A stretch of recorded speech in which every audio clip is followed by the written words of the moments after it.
Aujourd'hui, je vais vous parler du 7e numéro d'Instant de Belgitude que je vous ai concocté qui s'intitule Y a-t-il une continuité génétique en Belgique?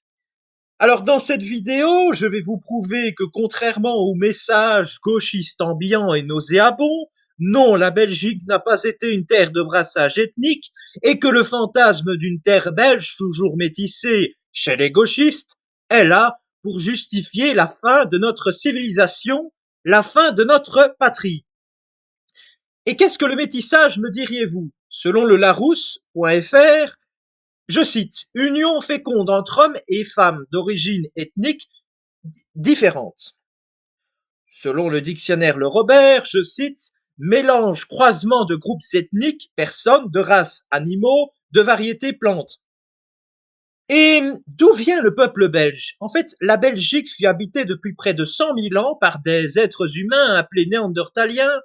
Ceux-ci étaient proches des populations du nord de l'Europe actuelle, possédant des traits, par exemple, avec une peau pâle, ayant généralement des cheveux roux. L'homme moderne, appelé aussi Homo sapiens, est venu dans nos contrées il y a environ 30 000 ans. Il y a eu aussi la venue de certains êtres humains qui sont venus dans nos contrées en provenance du Caucase. Et par la suite, la peau des Européens va s'éclaircir, devenant comme elle est aujourd'hui, notamment dû au climat plus rude et aussi avec des séquences génétiques qui étaient là plus pour résister au climat froid et donc une peau blanche pour combler le manque de vitamine D dans des régions où il y a beaucoup moins de soleil. La dernière vague étant arrivée dans nos contrées en provenance des steppes au nord de la mer Noire il y a 5000 ans. Selon le site séché.bernard.free.fr, je cite, ainsi la pigmentation a beaucoup évolué en s'éclaircissant entre des populations préhistoriques et les populations modernes de la même zone géographique. Pourtant, les analyses mitochondriales ont montré qu'il y avait peu de différence entre la population préhistorique et la population contemporaine. Il semble donc qu'il y ait une certaine continuité génétique dans la zone des steppes pontiques, au moins du côté maternel. Et en fait, d'où viennent les Wallons et les Flamands? D'un côté, nous avons les Celtes, Olstadt, une commune en Autriche où les archéologues ont découvert des restes humains, qui ont conquis, ces Celtes aux Olstadt, l'actuelle Wallonie. C'était un peuple celte qui venait du centre de l'Europe et qui se sont installés en Wallonie entre 650 à 500 avant Jésus-Christ. Et puis il y avait les Celtes de l'Athènes qui se sont installés en Flandre et plus tard en Wallonie, détruisant la culture celte de Olstadt. Civilisation de l'Athènes qui s'étendit de l'actuelle Irlande jusqu'à la Roumanie. Non, l'Athènes qui tire son origine du site en Suisse où a été découvert des restes humains. Cette querelle entre Wallons et Flamands est stupide, les Wallons comme Flamands étant celtes dans les deux cas.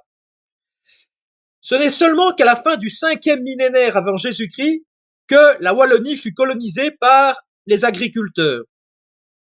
Dans ses commentaires sur la guerre des Gaules, Jules César expliqua en parlant des peuplades celtes de Condruse et des Éburons et d'autres difficilement identifiables qu'elles venaient de la Germanie, ou Germanie en latin. Et ce sont pas, en passant, les peuplades les plus basanés de la terre.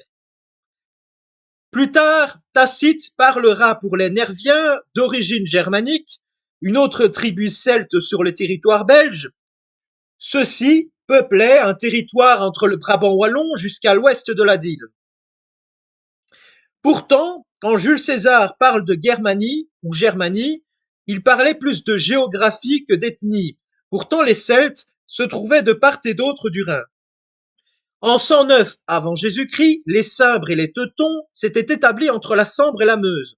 Nous avions le peuple ménapien dans le Hainaut, les Éburons étaient dans la province de Liège, les Trévires étaient localisés quant à eux dans le sud de la province du Luxembourg, leurs frontières allaient jusqu'aux sources de la rivière de l'Ourthe occidentale et de la Sûre. Nous avions les Rèmes dans les territoires de la basse Semois.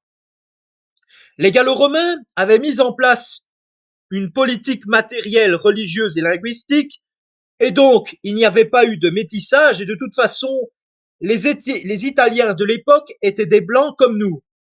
Les Romains étant issus des peuples des steppes comme nous, mais pour eux ce fut entre 2500 et 900 avant Jésus-Christ qu'ils arrivèrent en actuelle Italie.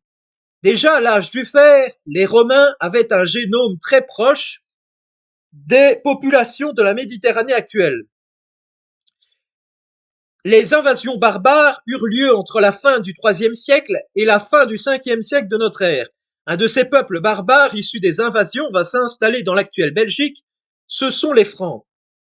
Selon le site Eupapédia et l'enquête qu'ils ont menée, près de 40 à 45% des individus masculins dans le territoire de l'actuelle Belgique portent des gènes d'origine germanique, tandis que du côté de la côte flamande, il y a de l'ADN saxon et viking. D'après l'enquête citée précédemment, nous aurions en Flandre 25% de gènes germaniques et en Wallonie 22%. Les anciens Belges n'étaient pas forcément tous celtiques, certains étaient issus des Germains celticisés. Ah, qu'est-ce que je raconte? Certains étaient des Germains celticisés. Aussi bizarre que cela puisse paraître, il se pourrait qu'au niveau génétique, la Wallonie soit plus germanique que la Flandre, car les Wallons posséderaient 67% d'ADN germanique d'Europe du Nord, même si la majorité de cet ADN germanique est d'origine franque. L'ADN flamand, à 56%, quant à lui, étant plus issu de la fusion de l'ADN danois et saxon. Concernant les Celtes de l'Athènes, l'ADN est présent à 16% chez les Wallons et en Flandre à 10%. Les Wallons, dans leur ADN, 2 à 4% de gènes italiennes et sud-européennes. Les Celtes atlantiques sont présents dans la moitié ouest de la Belgique à 10% et diminuent dans l'est du pays, ne représentant plus que 7 à 8%. Une des différentes lignées germaniques en biologie appelée L1 en Flandre représente 12% et en Wallonie 10,5%.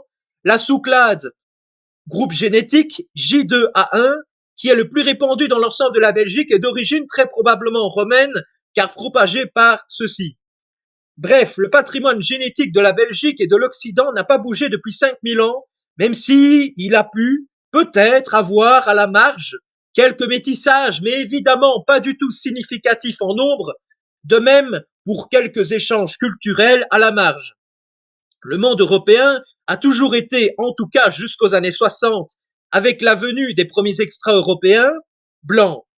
Et l'a été pendant des millénaires. Les gènes n'ayant pas bougé, mais avec la mondialisation et le gauchisme, aujourd'hui, tout risque de changer malheureusement. En conclusion, notre terre de Belgique est en grand danger. Aujourd'hui, nous faisons face à un remplacement démographique sans précédent dans l'histoire de notre civilisation. Beaucoup de gens n'ont pas conscience de ce danger, et je ne leur en veux pas. Mais les personnes qui par amour, alors qu'ils savent pertinemment que le grand remplacement est malheureusement une réalité dans notre pays, sont irresponsables mais aussi égoïstes, car ils ne pensent pas au monde dans lequel leurs enfants vivront. Métis qui n'auront plus de racines. De toute façon, je ne juge pas les métis, mais les mouvements de fond gauchistes. Gens qui veulent créer une famille, mais pensent d'abord à leur bonheur avant de penser au bonheur de la Belgique et plus largement de l'Occident. Ces gens-là, en se mettant avec des extra-européens, trahissent Dieu, car tout simplement Dieu a permis qu'il y ait plusieurs populations, ethnies sur Terre, et ce n'est pas pour créer une forme de mélange Nutella informe, car c'est faire aussi de la violence aux autres peuples qui vont par conséquent ne pas vouloir participer à ce mélange. Il n'y a que les Occidentaux qui sont aussi utopistes. L'Occident va s'effondrer avec son métissage, alors que les autres peuples vont rester fiers.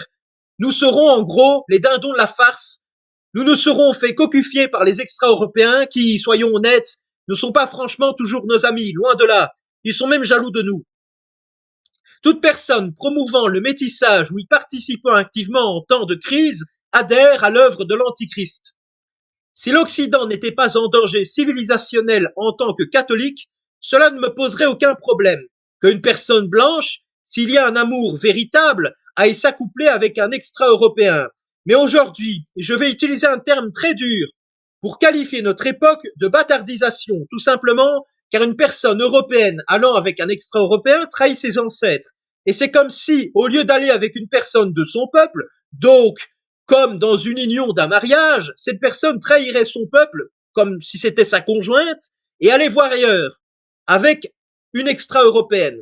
ou un extra-européen, et aurait des enfants illégitimes. Voilà d'où vient le terme de bâtardisation. Terme très difficile à entendre pour certains, mais qui est là pour secouer les puces de beaucoup de gens, car vaut mieux être dans une mauvaise polémique que d'être inconnu et d'être spectateur de l'histoire.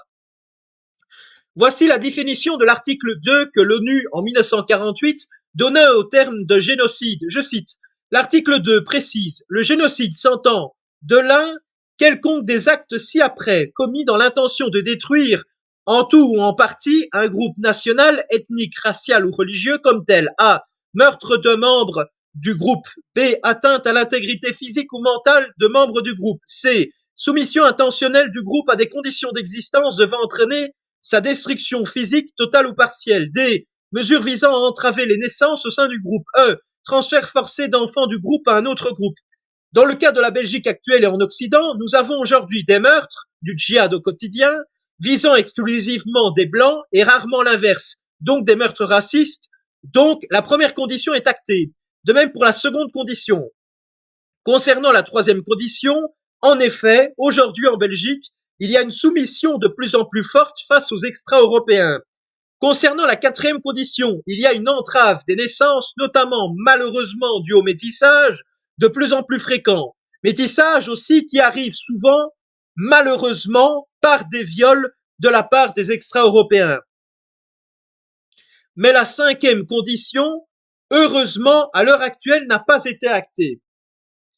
En conclusion, nous faisons face actuellement à un génocide silencieux, car aucun Belge de souche ne se doute de ce qui va lui arriver, à la différence de l'Holocauste où ce fut un génocide industriel.